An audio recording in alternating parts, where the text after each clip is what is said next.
To start a committee meeting, you'll need to open the Zoom application on your computer.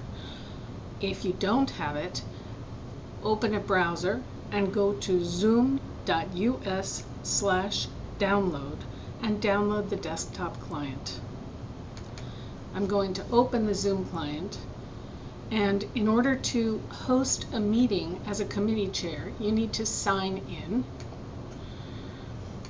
You'll sign in using the Pod Network login and password. The account is in Hoag's name, so if you've logged in correctly, you'll see Zoom Pro account and you'll see Hoag's name displayed.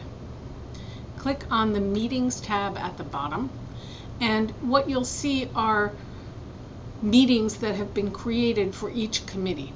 So you can scroll down this list and find the name of your committee. I will use, who do I want to be today? I'll use the Professional Development Committee as an example. And you'll notice that as the mouse hovers over the meeting, some buttons pop up. If you click on Copy, the meeting invitation will be copied to your clipboard. So you can now open an email to your committee and paste, and all the meeting connection information will populate that email.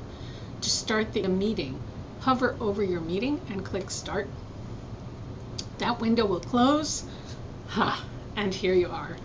A couple of things about the interface. First of all, you can also invite people from this tab by clicking on Invite. You can click Email, and your default email client will open on your computer, already populated with the message. You can copy the invitation here as well. You can also copy simply the URL for the meeting. You can manage participants. A window opens at the side. Now you'll see I'm identified as Hoag. I'm definitely not Hoag. So I can rename myself in this window by clicking on Rename.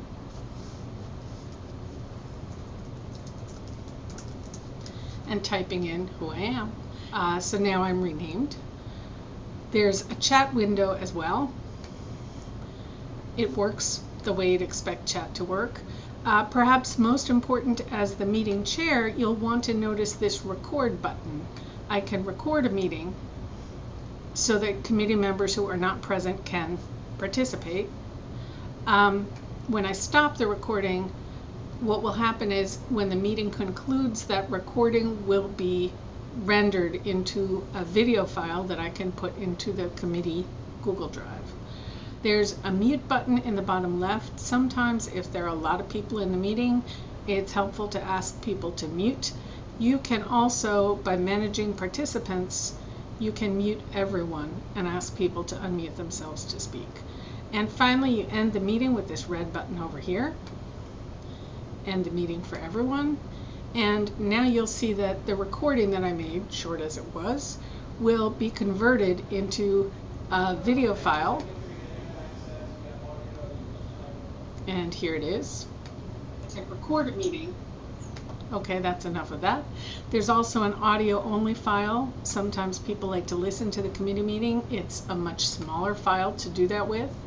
And so you can put these two files onto your shared Google Drive. If your committee was using the chat feature, you'll find a text file here as well that contains the chat messages from the meeting.